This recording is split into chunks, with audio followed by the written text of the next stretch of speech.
আসসালামু আলাইকুম ওয়া রাহমাতুল্লাহি ওয়া বারাকাতুহু। আলহামদুলিল্লাহি রাব্বিল আলামিন ওয়াল আকিবাতু লিল মুত্তাকিন ওয়াস সালাতু ওয়াস সালামু আলা আশরাফিল আমবিয়াই ওয়াল মুরসালিন নবিয়িনা মুহাম্মদ ওয়া আলা আলিহি ওয়া আসহাবিহি আজমাইন, আম্মা বা'দ। সম্মানিত দর্শক মণ্ডলী, তওবার অধ্যায়ে আমরা আমাদের আলোচনা চালিয়ে যাচ্ছি।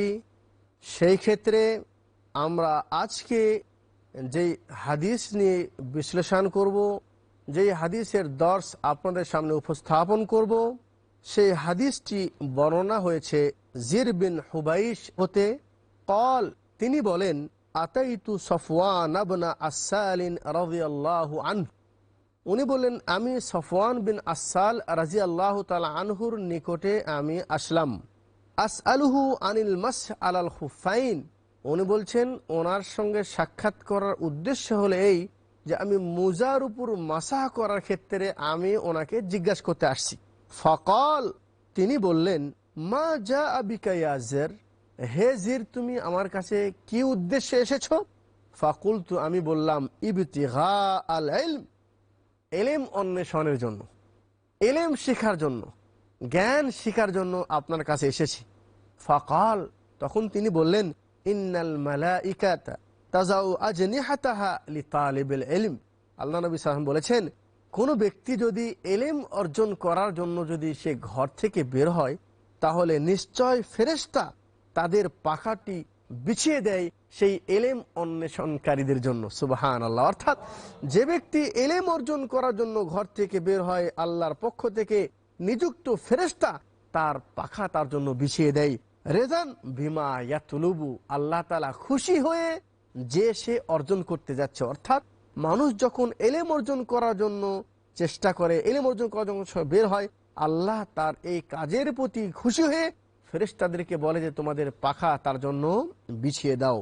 ফাকুলতু, তো আমি বললাম, ইন্নাহু ক্বাদ হাক্কা ফি সাদরি আল মাসহু আলাল খুফাইন বাদাল গাইতি ওয়াল বাউল, নিশ্চয় আমার অন্তরে পেশাব পায়খানার পরে দুই মুজার উপর মাসাহ করার ক্ষেত্রে আমার অন্তরে একটু সন্দেহ আছে, জানার বিষয় আছে। আমি জানতে চাচ্ছি এ বিষয়ে।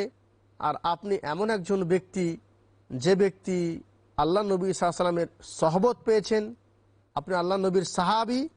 ফাজিতু আসআলুকা হাল সামি'তাহু ইয়াযকুরু ফি যালিকা শাইআন, আমি আপনার কাছে এসেছি যে আপনি কি এ বিষয়ে কিছু আল্লাহ নবীর কাছ থেকে শুনেছেন যে পেশাব পায়খানার পরে মুজার উপর মাসাহ করতে পারবো কিনা, এ বিষয়ে আপনি কি আল্লাহ নবীর কাছ থেকে কিছু শুনেছেন? ক্বালা, তখন তিনি বললেন, নাম, হ্যাঁ আমি শুনেছি। তো শুনেছি কিভাবে? উনি বলছেন, কানা ইয়ামুরুনা ইযা কুন্না সাফরান আও মুসাফিরিন, বলছেন আমরা যখন সফরে বের হতাম অথবা আমরা যখন সফর অবস্থায় থাকতাম, মুসাফির যখন থাকতাম, আল্লাহ নানজিআ খিফাফানা সালাসাতা আইয়ামিন ওয়া লায়ালিহিন্না, তখন তিনি আমাদেরকে বলতেন যে আমরা তখন 3 দিন এবং 3 রাত পর্যন্ত আমরা আমাদের পায়ের মোজা খুলতাম না। খুফাইন বলা হয় চামড়ার মোজাকে, যদিও হাদিসের এখানে খুফাইন শব্দ আছে, কিন্তু অন্য হাদিস, সেই হাদিস থেকে এটাও সাব্যস্ত জাওরাবাইন, অর্থাৎ কাপড়ের মোজা। তাহলে এখানে যে শব্দ আছে এটার অর্থ চামড়ার মোজা। তো চামড়ার মোজা চামড়ার হোক অথবা কাপড়ের মোজা হোক, তো তিনি বলছেন আমরা সফরে 3 দিন 3 রাত পর্যন্ত পায়ের মোজা খুলতাম না। ইল্লা মিন জানাবাতিন, তবে কারো উপর যদি গোসল ফরজ হয়ে যেত তাহলে সেই মোজাটা সে খুলে ফেলে দিত। বুঝে আসলো যে বড় নাপাকি হলে মোজা খুলতে হবে, আর ছোট নাপাকির জন্য মোজা খোলার প্রয়োজন নেই। লাকিন মিন গাইতিন ওয়া বাউলিন ওয়া নাউমিন, কিন্তু কেউ যদি পেশাব করে, আও গাইতিন অথবা কেউ যদি পাখানা করে, আও নাউমিন অথবা কেউ যদি ঘুমিয়ে পড়ে, তো এই কারণে যদি অজু ভেঙে যায় তাহলে সেই অজুর ক্ষেত্রে আমরা 3 দিন 3 রাত পর্যন্ত মোজা আমরা খুলতাম না। ফাকুলতু, তখন আমি বললাম, হাল সামি'তাহু ইয়াযকুরু ফিল হাওয়া শাইআন, তো আমি এখানে একটা জিনিস বলে দিতে চাই, সেটা হলে যে এটা যেহেতু মাসহার সাথে সম্পর্ক, তো শরীয়তের বিধান অনুযায়ী মুসাফির 3 দিন 3 রাত সে মুজার উপর মাসাহ করতে পারবে। আর মুকিম অর্থাৎ নিজ কর্মস্থানে বা নিজের বাড়িতে যখন সে অবস্থান করবে সেই ক্ষেত্রে 1 দিন 1 রাত পর্যন্ত মুজার উপর মাসাহ করা শরীয়ত বৈধ করে দিয়েছেন। তো এই বৈধ জিনিস আমরা আমলে নিয়ে আসতে পারি, এতে কোনো সন্দেহ নেই। দ্বিতীয় বিষয় উনি বলছেন কে, জির বিন হুবাইশ, তিনি জিজ্ঞাসা করছেন সফওয়ান বিন আসাল সাহাবীকে, হাল সামিতাহু ইয়াযকুরু ফিল হাওয়া শাইআন, কোনো ব্যক্তিকে কেউ যদি ভালোবাসে মহব্বত করে সেই ক্ষেত্রে আল্লাহ নবী সাল্লাল্লাহু আলাইহি ওয়াসাল্লাম কোনো কথা বলেছেন, এ বিষয়ে কি আপনার কিছু মনে আছে বা আপনি কিছু শুনেছেন? কল, তখন তিনি বললেন নাম, হ্যাঁ শুনেছি। কি শুনেছি? বলছেন কুন্না মা রাসূলিল্লাহি সাল্লাল্লাহু আলাইহি ওয়াসাল্লাম ফি সাফারিন, আমরা আল্লাহ নবী সাল্লাল্লাহু আলাইহি ওয়াসাল্লামের সঙ্গে কোনো এক সফরে ছিলাম। ফাবাইনা নাহনু ইনদাহু, আমরা সকলেই ওনার কাছে ওনার নিকটে অবস্থান করছিলাম।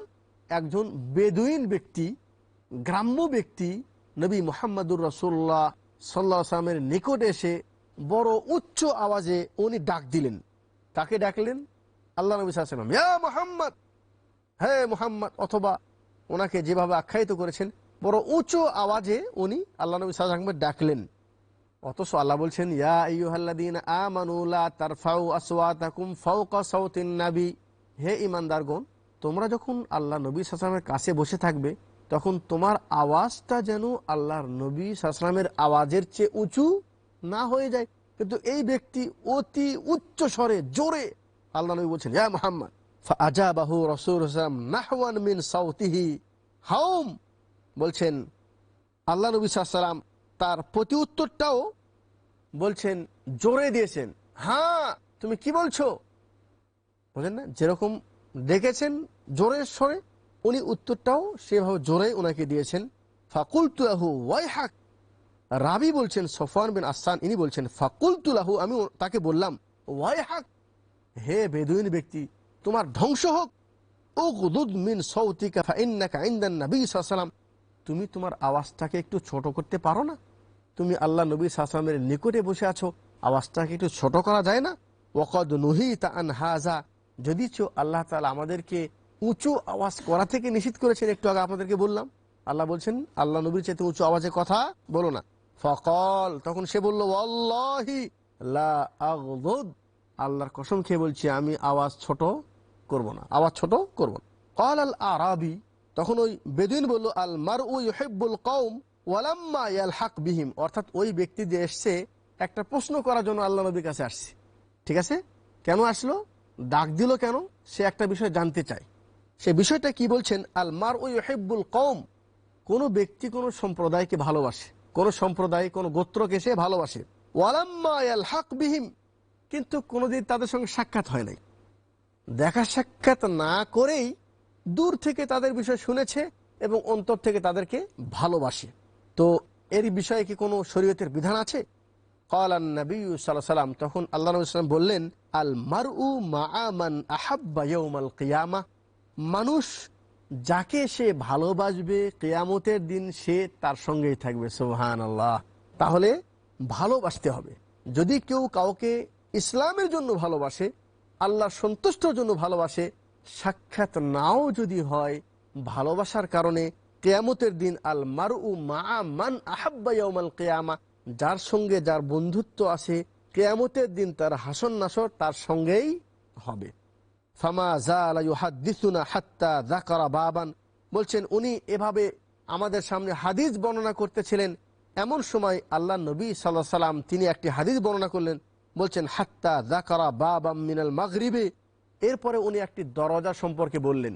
আল্লাহ নবী সাল্লাল্লাহু আলাইহি ওয়াসাল্লাম কি বললেন, একটি দরওয়াজা সম্পর্কে, বাবাম মিনাল মাগরিব মাসিরাতু আরদিহি আও ইয়াসিরুর রাকিবু ফি আরদিহি 40 আও 70 আমান, বলছেন পশ্চিম দিকের কোন একটি দেশে একটি দরজা আছে, যেই দরজাদের প্রশস্ততা কত, সেই দরজাটা প্রশস্ত কত, এটা ওসার কত, বলছেন ওই প্রশস্ততা হলো 40 বছর অথবা 70 বছর লাগবে কোনো একটা সওয়ারি এক মাথা থেকে আর এক মাথায় যেতে। অর্থাৎ সেই দরজাটা এত প্রশস্ত হবে যে এক সাইড থেকে আর এক সাইডে যাওয়ার জন্য 40 বছর অথবা কত বছর, 70 বছর তাকে লাগবে।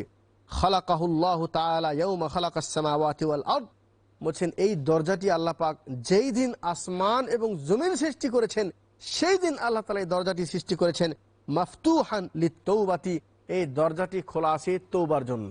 যতক্ষণ পর্যন্ত পশ্চিম থেকে সূর্য উদিত না হবে অতদিন পর্যন্ত তওবার দরজা খোলা থাকবে। তো আল্লাহ নবী সাল্লাল্লাহু আলাইহি ওয়াসাল্লাম এভাবে উদাহরণ দিয়ে যে এরকম তওবার একটি বড় দরজা আছে, তার অর্থ হলো এই যে সূর্য পশ্চিম থেকে উদিত হওয়া পর্যন্ত আল্লাহ পাক তওবার দরজা কি রেখেছেন? খোলা রেখেছেন। তাহলে সেই তওবার জন্য আমাদেরকে দেরি না করে যত তাড়াতাড়ি সম্ভব আল্লাহর কাছ থেকে তওবা করে আমাদের গুনাহ আল্লাহর কাছ থেকে মাফ করে নিতে হবে। এই মুহূর্তে একটি ছোট্ট বিরতির পরেই বাকি আলোচনা নিয়ে আবার আপনাদের সামনে উপস্থিত হব। আল্লাহ রাব্বুল আলামিন আমাদের সকলকে দ্বীন ইসলাম বোঝা এবং তার উপর আমল করার তৌফিক দান করুন।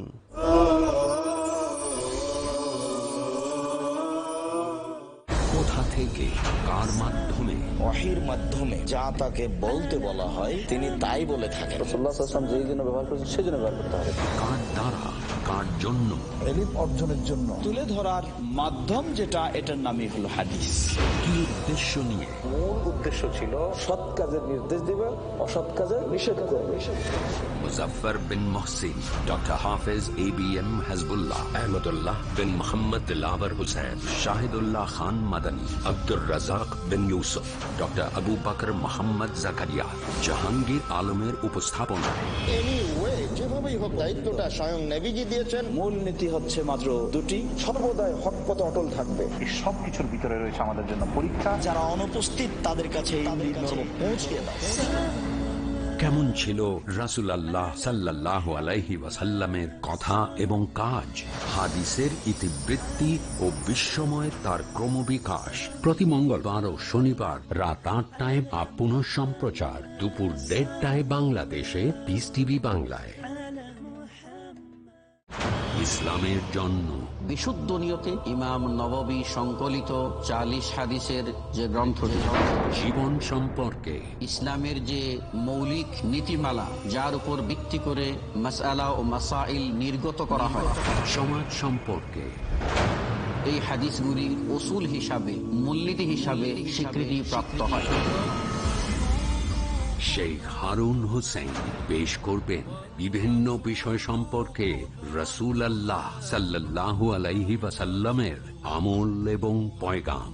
দেখুন ৪০ হাদিসে নাবাবী প্রতি সোমবার ও মঙ্গলবার বিকেল ৪:৩০ বা পুনঃ সম্প্রচার সকাল ৬টায় বাংলাদেশে পিস টিভি বাংলায়।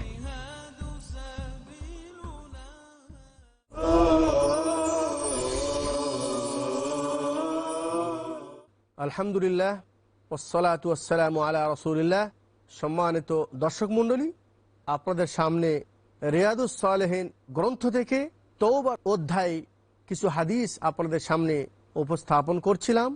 তো এই মুহূর্তে যে হাদিসটি আপনাদের সামনে উপস্থিত করব সেটি হলেই আবু সাঈদ সাদ ইবনে মালিক বিন সিনান আল খুদরি সাহাবী রাদিয়াল্লাহু তাআলা আনহু, তিনি বলেন, আন্না নবিয়্যাল্লাহি সাল্লাল্লাহু আলাইহি ওয়াসাল্লাম ক্বাল, নিশ্চয় আল্লাহর নবী সাল্লাল্লাহু আলাইহি ওয়াসাল্লাম তিনি বলেছেন, কানা ফি মান কানা ক্বাবলাকুম, বলছে তোমাদের পূর্বে যে সকল মানুষ, যে সকল লোক দুনিয়ায় ছিল, রাজুলুন, বলছেন তাদের মধ্য থেকে এমন একজন ব্যক্তি ছিল, কাতালা তিসআতাও ওয়া তিসঈনা নাফসান, ওই ব্যক্তি ৯৯টি জানকে হত্যা করেছে। কতটি? ৯৯টি জানকে সে নিজ হাতে হত্যা করেছে। ফাসাআলা আন আ'লামি আহলিল আরদ, সে কাউকে জিজ্ঞাসা করেছে যে দুনিয়ার ভিতরে সবচেয়ে বেশি এলেম জাননেওয়ালা কে, কার কাছে সবচেয়ে বেশি এলেম আছে। ফাদুল্লা আলা রাহিবিন, তো কোনো একজন ব্যক্তি একজন ইবাদতকারীর বিষয়ে তাকে দিক নির্দেশনা করেছে যে অমুক জায়গায় একজন বেশি ইবাদতকারী ব্যক্তি আছে, তার কাছে যাও। ফাআতাহু ফাকাল, ওই ব্যক্তি ওই ইবাদতকারীর কাছে এসে বলল, ইন্নাহু কাতালা তিসআতাও ওয়া তিসঈনা নাফসান ফাহাল লাহু মিন তাওবাতিন, সে বলছে সে ৯৯টি জানকে হত্যা করেছে। ফাহাল লাহু মিন তাওবাতিন, তার জন্য কি কোনো তওবার কোনো সুযোগ আছে? ফাকাল, ওই ব্যক্তি বলল, লা ফাকাতালাহু ফাকাম্মালা বিহি মিআতান, অর্থাৎ ওই ইবাদতকারী উত্তর দিল না, রাগ করে তাকেও হত্যা করেছে এবং 100টি পুরো করে দিয়েছে। কতজন হত্যা করলো? 100টি পুরো করে দিয়েছে। সুম্মা সাআলা আন আলামি আহলিল ইলম, তারপরে লোকজনকে বলেছে, হে মানুষ সকল, আমাকে কোন একটা জ্ঞানী ব্যক্তির কাছে নিয়ে যাও, যার কাছে শরীয়তের জ্ঞান আছে, ইলম আছে, তার কাছে আমাকে নিয়ে যাও। ফাদুল্লা আলা রাজুলিন আলিমিন, তো একজন আলেম সম্পর্কে তাকে খবর দেওয়া হলো যে অমুক ব্যক্তি আলেম আছে, আপনি তার কাছে চলে যান। ফাকাল, তখন সে বলে, ইন্নাহু কাতালা মিআতা নাফসিন ফাহাল্লাহু মিন তাওবাতিন, সে বলছেন যে এই 100টি জানকে হত্যা করেছে, তাহলে তার জন্য কি কোনো তওবার সুযোগ আছে? ফাকাল, তখন ওই ব্যক্তি যেহেতু আলেম, তার কাছে শরীয়তের জ্ঞান আছে, সে বলছেন, নাম, হ্যাঁ, ওয়ামান ইয়াহুলু বাইনাহু ওয়া বাইনাত তাওবা, বলছেন তোমার মাঝে আর তওবার মাঝে পার্টিশন কোথায়? তুমি যতই গুনাহ করো না কেন, আল্লাহ পাক যদি তুমি তওবা করো খালেজ ভাবে, আল্লাহ তবু কবুল করবে। তওবা কবুল হতে কোনো বাধা নেই, তবে একটি কাজ করো, সেটা হলেই ইনতালিক ইলা আরদিন কাযা ওয়া কাযা, তুমি এই জায়গাটি ছেড়ে, অর্থাৎ তোমার আসল বাসস্থান ছেড়ে তুমি অমুক জায়গায় চলে যাও, কারণ সেখানে যে মানুষগুলি আছে, সেখানে মানুষগুলি ভালো, তারা ইবাদত বন্দেগী করে, তাদের কাছে চলে যাও। এখানে একটা জিনিস আমাদের বুঝতে হবে, সেটা হলো এই, যেই জায়গায় মানুষ অধিক বেশি গুনাহ করে, সে যদি খালেজভাবে তওবা করে, তাহলে ওই জায়গাটা ছেড়ে অন্য জায়গায় চলে যাওয়া উচিত। যাদের তাস খেলা অভ্যাস আছে, এরা যদি কিছু মানুষকে, সে মনে করলো তওবা করলে আমি তাস খেলবো না, কিন্তু সে যখন রাস্তা দিয়ে হেঁটে যাবে, আবার যখন কিছু মানুষকে দেখবে তারা তাস খেলছে, তখন তার মনে তাস খেলার বাসনা আবার সৃষ্টি হবে। তো যেই জায়গায় মানুষ থেকে গুনাহ করে, কেউ যদি খালিজভাবে তওবা করে, তাহলে তার উচিত ওই জায়গাটি ছেড়ে ভালো জায়গায় চলে যাওয়া, ভালো পরিবেশে চলে যাওয়া, যেখানে ভালো মানুষ আছে, আল্লাহর ইবাদত করে। তো বলছেন তোমার তওবা কবুল হবে, তবে তুমি তোমার এই গ্রাম ছেড়ে একটা ভালো জায়গায় চলে যাও, তুমি আর এই জায়গায় ফিরে আসবা না, কারণ এই জায়গাটা ভালো জায়গা নয়, পরিবেশ নোংরা, যেখানে তুমি নোংরামি কাজ করেছো, এখানে এই জায়গায় আর ফিরে আসবা না।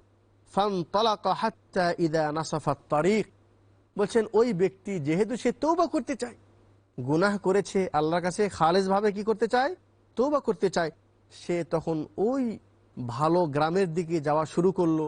এমনকি যখন রাস্তার 2 গ্রামের মাঝখানের জায়গায় যখন সে পৌঁছে গিয়েছে, আতাহুল মাউত, মৌত কখন আসবে কারো জানা নেই। ওই ব্যক্তি তওবা করার উদ্দেশ্যে যাচ্ছে ভালো গ্রামে, অর্ধেক রাস্তায় পৌঁছেছে, তখন মালাকুল মৌত চলে আসছে। ফাখতাসামাত ফিহি মালাকুর রাহমাতি ওয়া মালাইকাতুল আযাব, এখন তার জান কবজ করবে কে? তার জানটা কে নিবে? আমরা জানি যে মানুষের জান যখন আল্লাহ পাক কবজ করে নেয়, মালাকুল মৌত যখন কবজ করে নেয়, তখন মানুষ যদি দিনদার হয়, নেককার হয়, তখন তার রূহটাকে নিয়ে যায় রহমতের ফেরেশতা। কারা নিয়ে যায়? রহমতের ফেরেশতা। আর যদি কোনো ব্যক্তি পাপী হয়, আল্লাহ নাফরমানিকারী হয়, তাহলে তার অন্তরটা নিয়ে যায় মালাইকাতুল আযাব, আযাবের ফেরেশতা। তো এখন এর জানটা মালাকুল মৌত বের করেছে, কিন্তু এর জানটা এখন কি রহমতের ফেরেশতা নিবে নাকি আযাবের ফেরেশতা নিবে? ফাকালাত মালাইকাতুর রাহমা, রহমতের ফেরেশতা বলে, জাআ তাইবান মুকবিলান বিকলবিহি ইলাল্লাহি তাআলা, এই যে এই কারণে হাদিসটা এখানে নিয়ে আসছে।